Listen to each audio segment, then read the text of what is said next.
Welcome back. As a quick recap, Raon walked away from the patriarch's side when, in his thoughts, Ren suddenly called out to Raon and told him to come to the annex building tonight at midnight. If you're new here or need a refresher, feel free to catch up on the previous part before diving into this new chapter. Now that we're all on the same page, let's begin. The scene shifts to outside Raon's house, where Sylvia and one of her maids wait anxiously. Suddenly, the maid's voice rings out, "Ma'am, the young master is back." As Raon comes into view, Sylvia's expression turns to one of deep concern. "Raon, oh my goodness." Sylvia's face contorts in worry as she grasps Raon's face, her eyes scanning for any signs of injury. "I heard you fought against Eden. Is your arm okay?" she asks, her voice trembling with concern. Raon calmly reassures her, "It's fine. It's almost recovered." Sylvia wraps her arms tightly around Raon, her eyes welling up with tears. "I'm sorry, Raon," she whispers, her voice cracking with emotion. "Mom shouldn't have said that. I shouldn't have told you that I want you to behave like a Sieghart." Sylvia's voice trembles as she continues, "I was worried that it was because of what I told you, that you fought Eden's demons on your own." As Sylvia's tears flow freely, Raon's expression softens. He gently speaks up, his voice filled with warmth. "I'm rather grateful to you instead, Mom." Raon gently grasps Sylvia's hand, his eyes locked on hers as he continues to bare his soul. "I initially wanted to run away when I found myself facing the mad blood demon. I didn't feel like I could win at all. I even thought about using the other trainees as bait, that's how bad it was." Sylvia's eyes widen in shock, her face pale. "But then I heard your voice, Mom. You wanted me to at least lead a life befitting of Sieghart's swordsman." Sylvia's expression freezes, her eyes filled with a mix of surprise, guilt, and concern. With a proud smile, Raon continues, his voice filled with conviction. "Your words allowed me to stand there as a swordsman.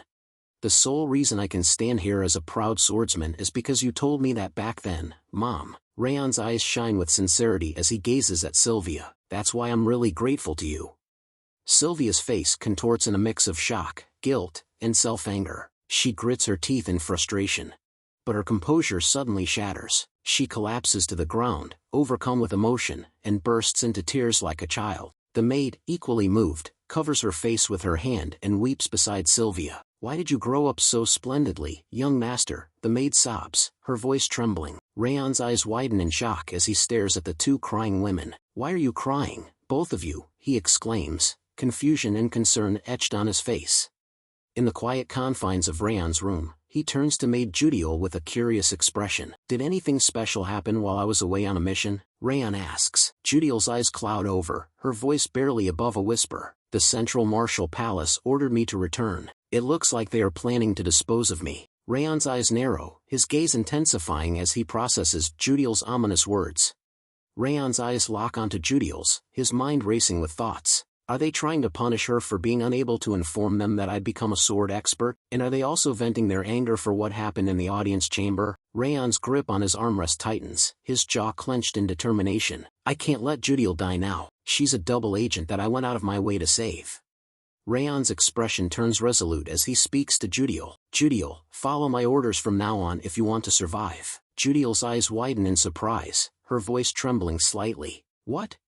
Raon's eyes gleam with strategic thinking as he explains his idea to Judiel. "Instead of returning, send them a letter stating that you've become my personal maid." Judiel's expression changes from surprise to intrigue. "Write that my mother chose you as my maid because she was worried about my condition. The Central Martial Palace won't be suspicious. Instead, they'll think it will be easier to steal information from us." Raon's voice takes on a serious tone. "If you ever think they're becoming suspicious of you, provide them with information that I've recovered significantly. The head of house and Instructor Limer are the only people who are aware of this fact." Judiel's eyes widen, her expression frozen in surprise. Raon continues, "This should be enough to make them realize that you are still helpful to them. If you understand, go send the letter to the Central Martial Palace right now. Work harder on managing your expression to avoid being found out." Judiel's composure returns, and she nods curtly. "Understood." With a swift turn, Judiel exits the room. As soon as Judiel departs, Wrath's voice cuts through the air, laced with venom. "Every single word and action of yours is so pathetic. What even is the point in keeping a useless spy like her?" Raon's eyes narrow, his expression unyielding as he faces Wrath's biting criticism. Raon's voice remains calm, but his words hold a hint of steel. "She's not useless. Judiel will serve as a trap to stab House Sieghart in the back. Raon's gaze drifts inward, his thoughts unfolding like a hidden script. And I don't want to leave her to be discarded after being used, like I was in the past. A flicker of determination dances in Raon's eyes, revealing the depth of his resolve.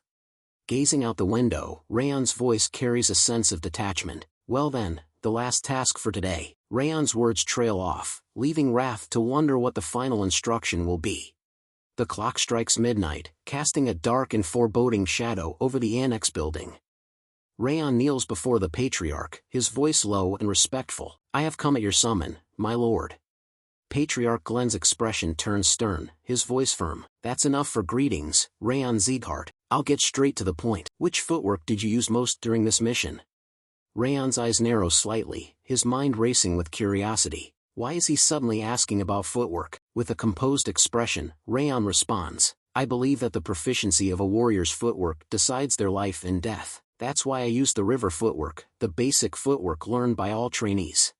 Patriarch Glenn's eyes seem to bore into Raon's soul, his voice laced with a hint of scrutiny. River footwork, I see. It is indeed good footwork that can still be used even after you've grown stronger, but the lines are too simple, creating clear limitations when fighting more powerful opponents. Patriarch Glenn rises from his throne, his authoritative voice filling the room. All right, the reward for figuring out Eden's objective is decided. Glenn's eyes lock onto Raon, anticipation building for the revelation to come. Patriarch Glenn descends from his throne, his footsteps echoing through the room as he approaches Raon. I'll personally teach you a footwork suitable for you. Glenn's words hang in the air, heavy with significance, as he stands before Raon, his eyes gleaming with a hint of expectation.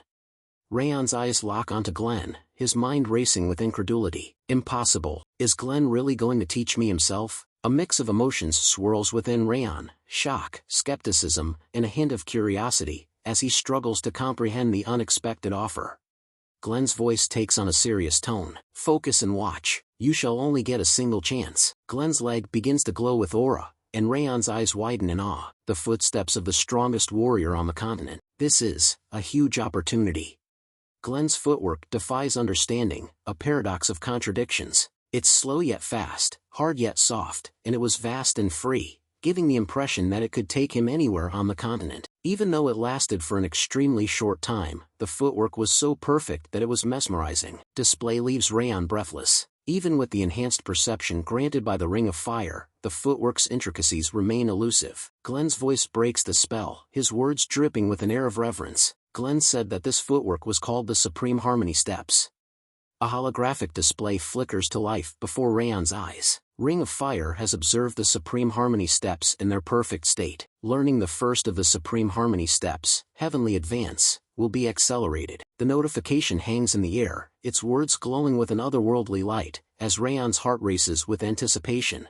Glenn's eyes narrow slightly as he asks Raon, did you watch closely? Raon's expression turns sheepish. I'm sorry, I couldn't follow it at my level. I only managed to witness the first step you demonstrated, my lord. Glenn's gaze lingers on Raon, his face inscrutable. I see. Glenn turns to walk back to his throne, his voice authoritative. You shall return now that our business is concluded. That was your reward for figuring out Eden's objective. Whether you will learn it is up to you. Raon bows deeply, his voice filled with gratitude. Thank you. I'll take my leave now. After Raon's departure, Ren, the butler, approaches Glenn with a hint of curiosity. Hoo-hoo, I didn't expect you to teach him the Supreme Harmony Steps, my lord. Glenn's expression remains enigmatic, prompting Ren to continue, but I'm worried. After all, the Supreme Harmony Steps were created by none other than you. I wonder if young Master Raon will be able to learn such a difficult martial art. Glenn's eyes gleam with a hint of intrigue as he responds to Ren's concerns. Ren, it was such a short demonstration, but he managed to follow the Heavenly Advance. That first step is the beginning. It composes half of the Supreme Harmony Steps. Glenn's words hang in the air, implying a deeper significance to Raon's ability to grasp the initial step. Glenn's expression turns thoughtful, his voice filled with conviction. He instinctively realized it. The first step is the foundation of the Supreme Harmony Steps. He doesn't realize yet how important that is, but he should be able to realize what he needs to incorporate in that first step. Glenn pauses, a hint of a smile on his lips. And one day, he will definitely be able to use the Supreme Harmony Steps. Days blend together as Raon dedicates himself to mastering the Supreme Harmony steps. A few days have passed since Glenn taught me the Supreme Harmony steps. I kept training with the system's buffs, but I still didn't manage to completely learn it. Rath's voice echoes in his mind, laced with disdain. I already told you, it's not a martial art that a weakling like you can learn. Raon's resolve remains unshaken. I feel like I'll get a hang of it if I keep trying a little longer. Raon's concentration is shattered by Sylvia's angry shout. Raon! Sylvia appears, leaping over a fence with sword in hand, her movements a blur. What are you doing? I told you to rest. Raon's eyes widen in shock, his mind racing. Can you believe that her energy center is broken? Rath's voice whispers in his mind, laced with surprise. She is practically as agile as Limer. Sylvia storms towards Raon, her anger palpable. You promised me. You agreed to skip your training until you've fully recovered from your injuries. Raon's eyes widen in alarm as he raises his hands in a placating gesture. I get it, so calm down. Raon sits on a bench, his thoughts filled with a mix of amusement and trepidation. Mom is even scarier than the monarch of Devildom. He can't help but chuckle at the realization. In the end, the Supreme Harmony Steps training had to be paused because of Sylvia's nagging. The memory of Sylvia's scolding still lingers in his mind. Sylvia said, if you get caught one more time. Raon's grin falters, replaced by a hint of wariness.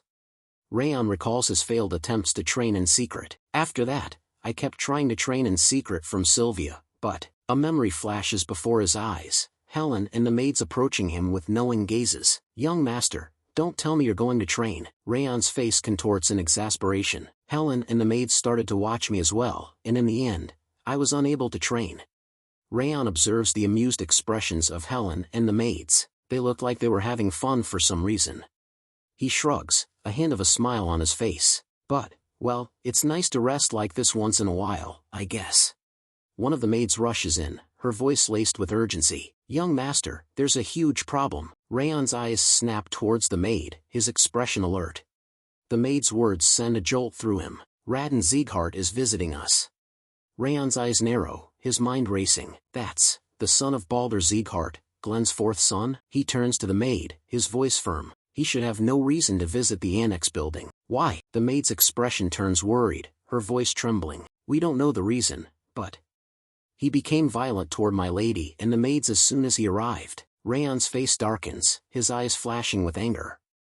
What secrets lie behind Raon's unexpected visit, and how will Raon uncover them? Comment below. What a thrilling conclusion to the chapter. To everyone watching, thank you for joining us on this adventure. If you're eager to find out what happens next, please comment below, asking for more chapters. Don't forget to show your support by liking and subscribing. Until next time, stay tuned.